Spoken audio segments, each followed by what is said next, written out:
এখানে একটা foot bridge দিয়ে এদিক দিয়ে রাস্তা করা যায় কিনা। আপনাদের এখানে আমরা এখানে যখন বসছিলাম তখনই আলোচনা হলো।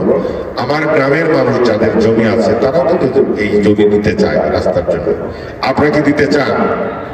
আপনারা যদি দিতে চান তাহলে সবাই মিলে এখানে নাকি একটা রেকর্ডের রাস্তাও আছে, আপনারা যদি সবাই এগিয়ে আসেন যে এই দিক দিয়ে একটা রাস্তা আপনাদের চলাফেরার জন্য করতে চান, সবাই যদি খুব আগ্রহ সহ এগিয়ে আসেন, আমরা সে প্রশাসনিক ভাবে অফিসিয়াল যে সহযোগিতা লাগে আপনাদের রাস্তা প্লাস ওখানে ফুট ব্রিজ বলেন, ভালো ব্রিজ বলেন, যে কোনো ব্রিজ আমরা এটা করে দেওয়ার জন্য আমরা সর্বাত্মকভাবে চেষ্টা করবো। ইনশাল্লাহ আমরা পারবো, আমরা আশাবাদী সেটা আমরা করতে পারবো।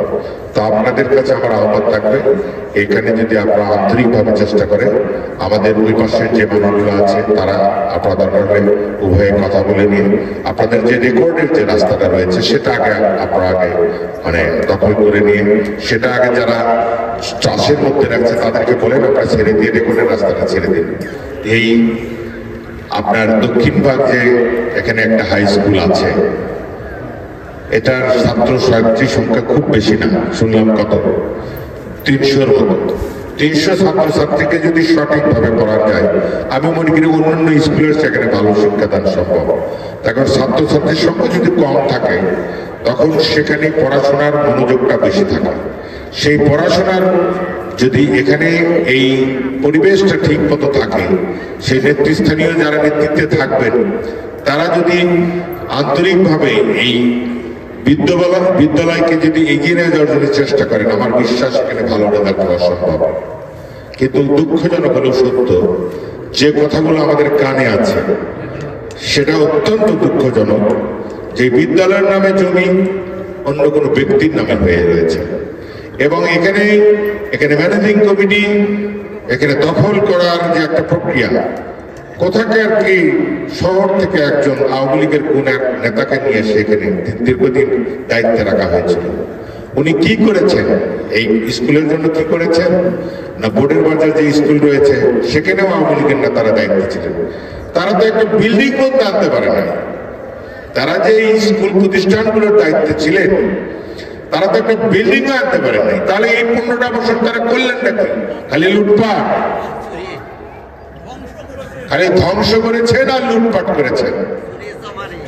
আর আমরা আছি, আপনাদের দোয়া করবেন।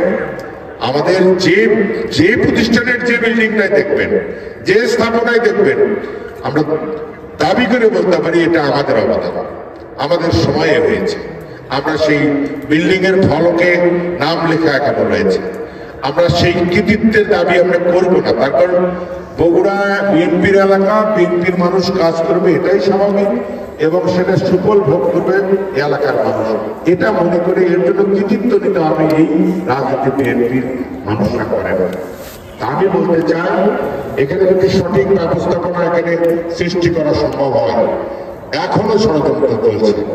যে এখানে ম্যানেজিং কমিটি এখানে দাখিল করেছে তার বিরুদ্ধেও ষড়যন্ত্র করছে ওই ভূমিদস্যুরা।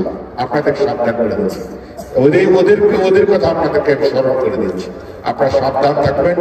আমরা শক্ত হাতে দমন করব।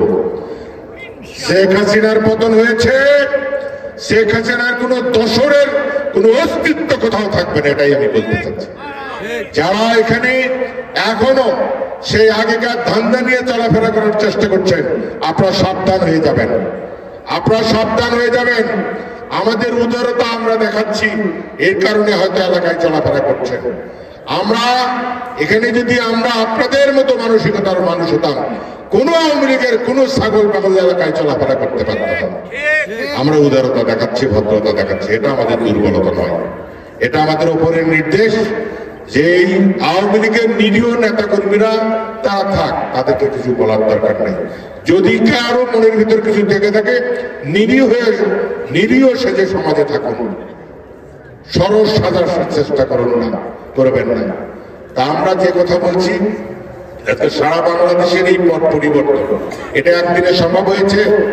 একদিনে সম্ভব হয়নি। সারা বাংলাদেশের মানুষ দীর্ঘদিন লড়াই করতে হয়েছে, সংগ্রাম করতে হয়েছে এই জালিমের হাত থেকে বাঁচার জন্য। এই জালিমের হাত থেকে বাঁচতে যে শুধু আমরা না, আজকে যে আলেম সম্প্রদায় রয়েছে তারাও কি নিরাপদে ছিল? তারা যখন কোনো ওয়াজে এসেছে অনেক ওয়াজ থেকে ডাইরেক্ট মঞ্চ থেকে তাদেরকে গ্রেপ্তার করে নিয়ে যাওয়া হয়েছে। অনেক ওয়াজিন রয়েছে তারা বক্তব্য দিয়ে জনগণের মধ্যে পালিয়ে তারপরে জীবন রক্ষা করেছে। এমন ভাবে ওয়াজের জন্য যদি কোনো অনুমতি আনতে যে তাদেরকে ঘন্টার পর ঘন্টা অপেক্ষা করতে হয়েছে। এমনি একটি দুঃসময় জীবন থেকে বাংলাদেশের মানুষ মুক্ত হয়েছে, বাংলাদেশের মানুষ স্বাধীন হয়েছে, জালিম মুক্ত হয়েছে, হাসিনা মুক্ত বাংলাদেশ পেয়েছে। এই হাসিনা মুক্ত বাংলাদেশ, বর্তমানে এই গণতান্ত্রিক বাংলাদেশ, এই শান্তিময় বাংলাদেশ আমরা ধরে রাখতে চাই। তার জন্য আমরা কাজ করছি।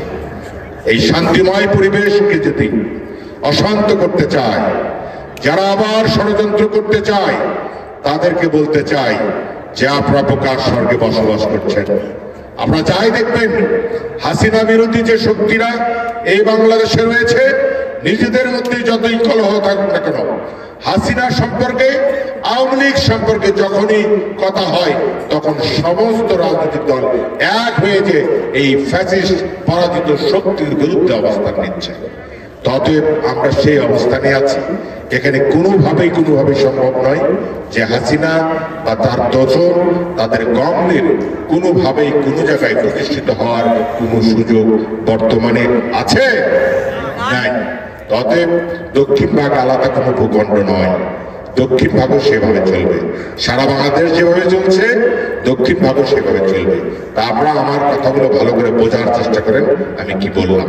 তা আমরা এমন এলাকার মানুষ, যে এলাকার মানুষকে নেতৃত্ব দেয় বিএনপির প্রধান বেগম খালেদা জিয়া, ভারপ্রাপ্ত চেয়ারম্যান তারেক রহমান। আপনারা জাতীয় সংসদ নির্বাচনে আপনারা ভোট দেন এমপিকে, এমপি হিসেবে নির্বাচিত হওয়ার জন্য। আল্লাহর কি বিধান, এমন সৌভাগ্যবান মানুষ আমরা ভোট দিই এমপি হিসেবে, সেই মানুষ নির্বাচিত হয়ে সারা বাংলাদেশের প্রধানমন্ত্রী হয়।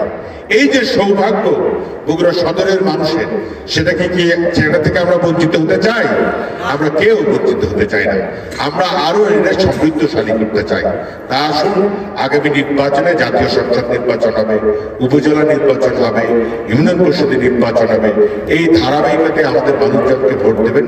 এই কারণে ভোট দেবেন, বগুড়ার মানুষ, বগুড়ার উন্নয়ন বিএনপি করে, শহীদ জিয়ার পরিবার করে, বিএনপি করে, তার বাইরে কেউ করে না। এটা যেরকম চিরন্তন সত্য, সেই রকম আমরা এই জন্য প্রতিশ্রুতিবদ্ধ, ওয়াদাবদ্ধ। বগুড়া অনেক পিছিয়ে রয়েছে, বগুড়ার মানুষ ভালো চাকরি পায়নি, বগুড়ার মানুষ ভালো প্রমোশন পায়নি, সুযোগ সুবিধা থেকে বঞ্চিত। এই মানুষগুলাকে আমরা এগিয়ে নিয়ে যেতে চাই, এই পিছিয়ে থাকা এলাকাকে আমরা এগিয়ে নিয়ে যেতে চাই। আগামী দিনে আল্লাহ পাক যদি রহম করেন, আল্লাহ পাক যদি হুকুম দেন, আমরা যদি রাষ্ট্র ক্ষমতায় আসি, ইনশাল্লাহ এই বগুড়ার মানুষের যে আমরা পিছিয়ে থাকা অবস্থা থেকে আমরা সামনের দিকে এগিয়ে যেতে চাই। এখানে একটি বিমানবন্দর করা দরকার, এখানে একটি বিশ্ববিদ্যালয় করা দরকার, এখানে একটি বিভাগ করা দরকার, সিটি কর্পোরেশন করা দরকার। আমাদের সৃষ্টি করা মেডিকেল কলেজের বেহাল অবস্থা, সেখানে ভালো চিকিৎসা হয় না। আমাদের সৃষ্টি করা এখানে আন্তর্জাতিক মানের ক্রিকেট স্টেডিয়ামে, সেখানে খেলা বন্ধ করে দেওয়া হয়েছে, সেখানে আন্তর্জাতিক মানের খেলা হবে। বগুড়াকে একটি বৃহত্তম শহর রূপান্তরিত হবে ভবিষ্যতে ইনশাল্লাহ। এই জন্য আপনারা আমাদের পাশে থাকবেন ইনশাল্লাহ। আপনাদের মতো করে আমরা ভবিষ্যতে চলব এবং আমাদের জন্য দোয়া করবেন। আমাদের মধ্যে যেন শেখ হাসিনার যে গুণাবলীগুলো ছিল, যে অহংকার বোধ, যে দাম্ভিকতা, এ মানুষকে জুলুম করার যে প্রবণতা, সে সমস্ত গুণগুলা, খারাপ গুণগুলা যেন আমাদের মধ্যে না আসে। আমরা মানুষের সেবা করতে চাই, মানুষের পাশে থাকতে চাই, এলাকার উন্নয়ন করতে চাই, যারা ভালো কাজ করতে চায় তাদেরকে উৎসাহিত করতে চাই। এমনি ভাবে আমাদের আগামী দিনের রাজনীতিকে এগিয়ে নিতে চাই। এই কথা বলে